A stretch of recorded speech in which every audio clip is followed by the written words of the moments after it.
ಒಂದು ಚಿಕ್ಕ ಮೊಲ ದೊಡ್ಡ ನರಿಯನ್ನು ಹೇಗೆ ಮೆಚ್ಚಿಸ್ತು ಗೊತ್ತಾ? ಹೇಳ್ತೀನಿ ಕೇಳಿ. ಚುಟುಕು ಮೊಲ ಮತ್ತು ಕುತಂತ್ರಿ ನರಿ. ಒಂದು ಸುಂದರ ಕಾಡಿನಲ್ಲಿ ಒಂದು ಚುಟುಕು ಮೊಲ ಇತ್ತು. ಆ ಮೊಲ ತುಂಬ ಚಾಣಾಕ್ಷ, ಆದರೆ ತುಂಬ ಸಣ್ಣದು. ಅದಕ್ಕೆ ಎಲ್ಲ ಪ್ರಾಣಿಗಳು ಚುಟುಕು ಅಂತ ಕರೀತಿದ್ರು. ಅದೇ ಕಾಡಿನಲ್ಲಿ ಒಂದು ಕುತಂತ್ರಿ ನರಿ ಕೂಡ ಇತ್ತು. ಅದು ಯಾವಾಗಲೂ ಸಣ್ಣ ಪ್ರಾಣಿಗಳನ್ನು ಹಿಡಿದು ತಿನ್ನೋಕೆ ಯೋಚಿಸ್ತಾ ಇತ್ತು. ಒಂದು ದಿನ ನರಿ ಚುಟುಕು ಮೊಲನನ್ನ ನೋಡಿತು.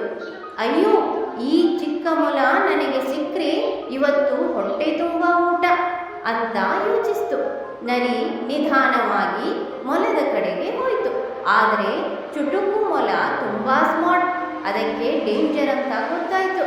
ಮೊಲ ಕೂಡಲೇ ಒಂದು ಐಡಿಯಾ ಯೋಚಿಸ್ತು. ಮೊಲ ಹೇಳ್ತು, ನರಿಯನ್ನ, ನೀನು ನನ್ನನ್ನು ತಿನ್ನೋಕೆ ಬರ್ತೀಯಾ? ಆದರೆ ನಾನು ಈಗ ರಾಜನ ಸ್ಪೆಷಲ್ ಮೆಸೇಜ್ ತೆಗೆದುಕೊಂಡು ಹೋಗ್ತಿದ್ದೀನಿ. ನರಿ ಆಶ್ಚರ್ಯದಿಂದ ಕೇಳ್ತು, ಯಾವ ರಾಜ? ಮೊಲ ಹೇಳ್ತು, ಈ ಕಾಡಿನ ರಾಜ ಸಿಂಹ. ಅದು ಹೇಳಿದೆ, ಯಾರು ನನ್ನ ದಾರಿಗೆ ಅಡ್ಡ ಬರುತ್ತಾರೋ ಅವರಿಗೆ ಪನಿಷ್ಮೆಂಟ್. ನರಿ ಸ್ವಲ್ಪ ಭಯಪಟ್ಟಿತು. ಅಯ್ಯೋ, ಸಿಂಹನ ಅಂತ ಯೋಚಿಸ್ತು.